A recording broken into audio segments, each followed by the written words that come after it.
Can you hear my rooster crowing? One of them is finding his voice. He's quite young. I suppose you could call him a juvenile. He's just finding his voice. Okay, let's get back to business and ignore the rooster. Here's actually what's really a pretty arbitrary uh, uh, message today. I want to tell you something that's, not of particular relevance to many of the themes that we have discussed over recent months, but it does go to something that we have brought up once or twice in the past. Here's a report on Yahoo Finance. It's from the 19th of August, so it's about going on for 17, 18 days old now. Nevertheless, it's still quite interesting. I've had it on my phone all of this time.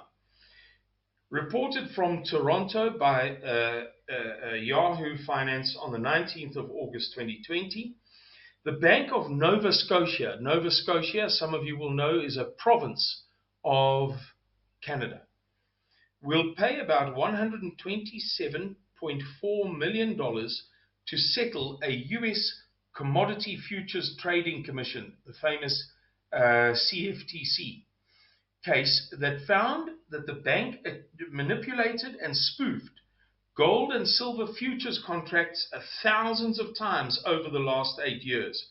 So why am I telling you this story? As I say, it's quite arbitrary, something that just sort of appeals to me and is not necessarily thematic. Because, as I mentioned earlier, it is to do with something we have touched on, namely the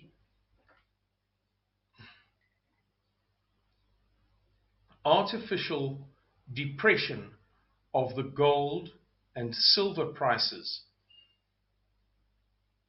over recent years, going back quite some time. This is an ongoing thing. There's tremendous evidence of it, but particularly in recent months, during which time, beginning on the 16th of September 2019, the night of the 16th of September 2019, as I've told you many times, when the central pillar of the United States banking system collapsed, and the United States Federal Reserve Bank, which is neither federal nor reserve nor a bank, which is privately owned by 8 families, 12, in fact, there are 12 Federal Reserve banks in the system, owned by 8 families,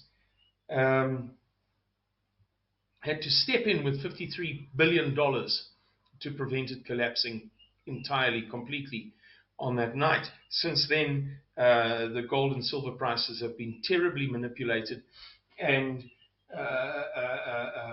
billionaires and big banks have been buying up gold and silver so much that the United States Mint, as we mentioned in another video a couple of months ago, the United States Mint is no longer minting in silver and gold. It's silver and gold coins every day. It is now minting every alternate day.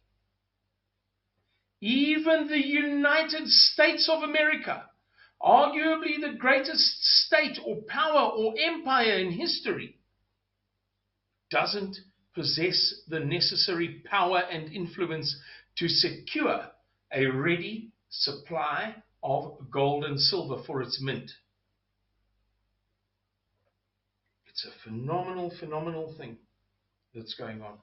And so these banks, and this is not the first or the second, many such stories over the past year or so, these banks are manipulating the price. I won't go into the technical details, but it's actually a very easy thing for them to do, enormously easy, to manipulate it downward so that they can buy up as much as possible for themselves in anticipation, at the lowest price obviously, in anticipation of a global financial collapse. Let it be a warning to all of us. Ladies and gentlemen, thank you for listening. Have a good day and goodbye.